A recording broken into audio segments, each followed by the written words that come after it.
La compagnie des guides de Saint-Gervais-Valmontjoie, elle a été créée en 1864. À l'origine, il existait déjà des guides dans le Valmontjoie qui étaient des chasseurs de chamois ou des cristalliers. La compagnie elle a évolué au fil des siècles en étant une compagnie assez renommée puisque c'est la deuxième compagnie des guides en France, mais elle est toujours restée à taille humaine avec des valeurs qui lui étaient propres. La notion d'héritage est effectivement très importante.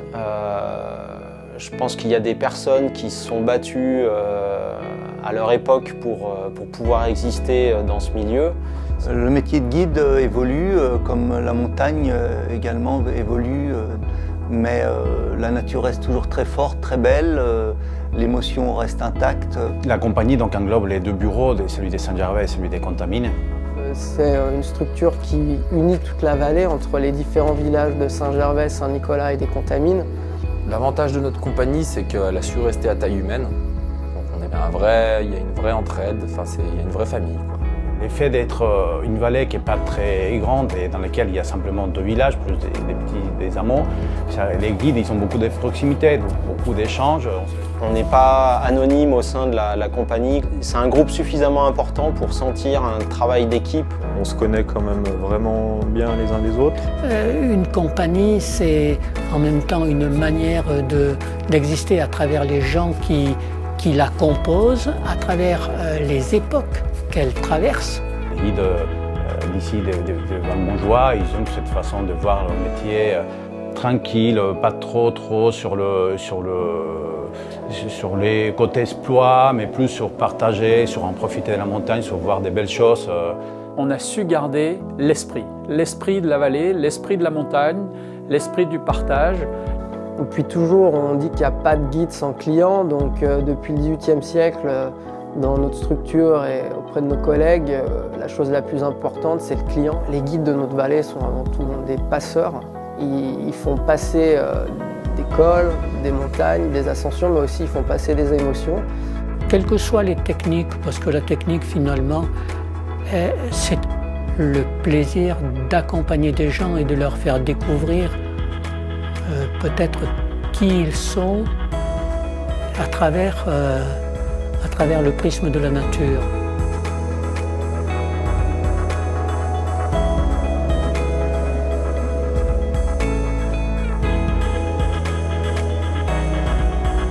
Et puis je crois que si je fais ce travail, c'est parce qu'il y a des gens qui nous font confiance.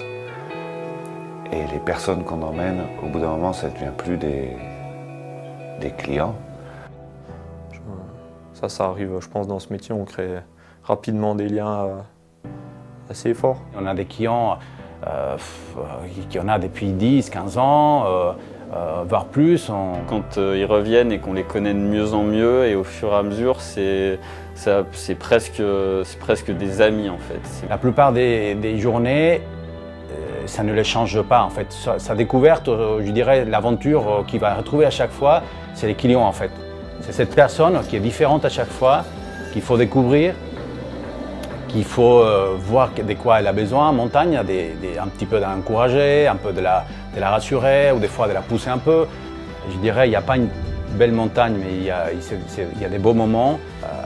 On peut faire un sommet tout simple, tout modeste, mais ces jours-là, il y a une lumière où il y a quelque chose de particulier qui se passe et ça devient énorme. Ce sont ces moments où on a fait faire quelque chose à quelqu'un et qu'en réponse, il vous dit « Jamais j'imaginais que je pouvais faire ça ». On se rend compte qu'ils sont vraiment émus et que voilà, on a réussi à leur faire réaliser quelque chose de grand à leurs yeux. C'est quelque chose qui est extrêmement à la fois sympathique et également en même temps réconfortant parce qu'on s'aperçoit finalement que si les montagnes ne se rencontrent pas, les gens, eux, se rencontrent.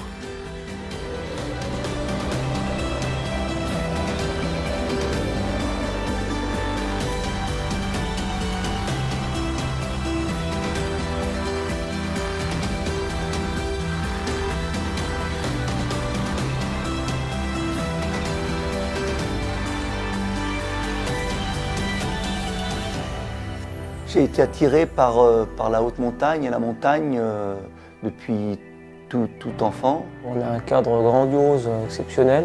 Un endroit où on a envie de partager nos connaissances et les sensations qu'elle va nous apporter et le réconfort aussi que l'on a en étant au milieu d'elle en fait. Et en montagne, je me sens relativement bien en fait. C'est un environnement qui me parle avec la neige, le rocher.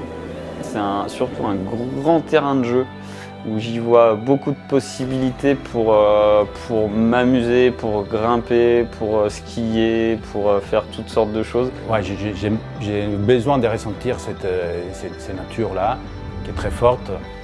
Et la nature, c'est là où on puise surtout je pense qu'on y puise notre énergie en fait. C'est important d'arriver à sentir cette énergie et à pouvoir la transmettre aussi, quoi.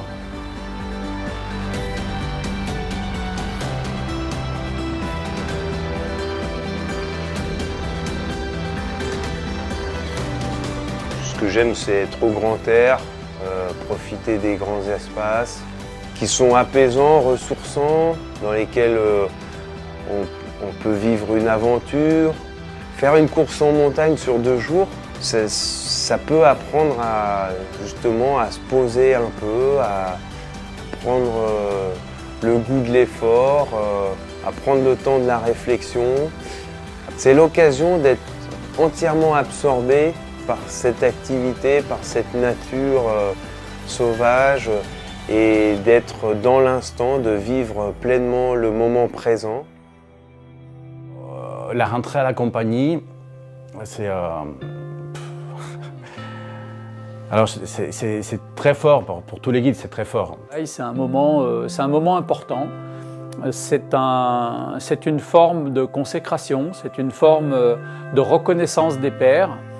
Pour les jeunes guides de recevoir une médaille, de faire partie d'une compagnie, de faire partie de cette compagnie, c'est extrêmement valorisant. On se retrouve du coup intégré et reconnu par nos confrères accompagnateurs et quelque part c'est un rêve d'enfant et c'était vraiment l'aboutissement d'un énorme rêve qui avait commencé très très longtemps à dire plus heureux que moi à ce moment-là, je peux avoir personne, quoi. C'est quand même un symbole assez fort, en tout cas pour moi.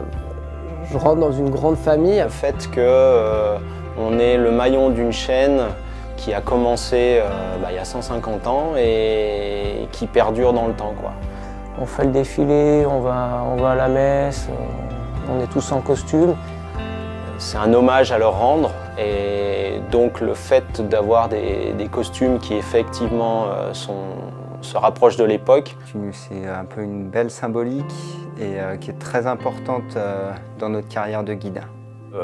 Si on perd la tenue traditionnelle, la fête des guides, donner la médaille, toutes ces traditions qui sont vraiment fortes, en fait tu perds l'essentiel des toits, quoi. La différence, c'est notre histoire, quoi. C'est ça qui fait la différence de notre compagnie. Ça vaut la peine, ça vaut la peine de se battre pour ça.